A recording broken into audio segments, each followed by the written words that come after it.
Jordan में 2 अमेरिकी सैनिकों की मौत और कई विमानों के क्षतिग्रस्त होने के बाद यह तय हो गया था कि ईरान को इसका गंभीर अंजाम भुगतना होगा। मंगलवार की रात अमेरिकी हमलों का दायरा हॉर्मुज के तटीय इलाकों से आगे बढ़कर तेहरान तक पहुंच गया। अमेरिकी सेना ने तेहरान पर भीषण हमला किया। अमेरिका ने ईरान के बड़े सैन्य और मिसाइल ठिकानों को तबाह करने की कोशिश की। ईरान के सबसे बड़े और अहम पार्चिन सैन्य परिसर पर भी हमला किया गया। बुशहर और चाबहार जैसे इलाकों पर हमले का सिलसिला जारी रखा गया है।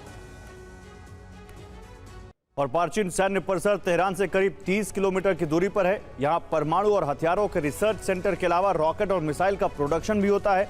अंडरग्राउंड ठिकानों में गोला बारूद बनाने के कारखाने भी हैं। यहां विस्फोटक टेस्ट करने के लिए स्टील से बना चैम्बर है। इसके अलावा रॉकेट मोटर की टेस्टिंग की सुविधा है। यहाँ विस्फोटक से जुड़ी रसायन फैक्ट्रियां भी हैं। तेहरान से करीब 250 किलोमीटर दूर सेमनान में भी अमेरिका ने हमला किया।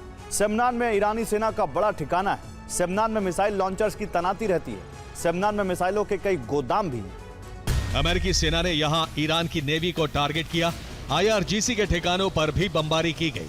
सेना के रडार सिस्टम को नष्ट कर दिया गया। और अमेरिका ने ईरान के तबरीज में भी हमला किया है। यहाँ 2 बड़े ठिकाने हैं। पहला तबरीज एयरबेस है, जो ईरानी सेना का दूसरा सबसे बड़ा बेस है। बेस का इस्तेमाल सिविलियन उड़ानों के लिए भी होता है। यहाँ शहीद मदनी एयरपोर्ट के रनवे का इस्तेमाल किया जाता है।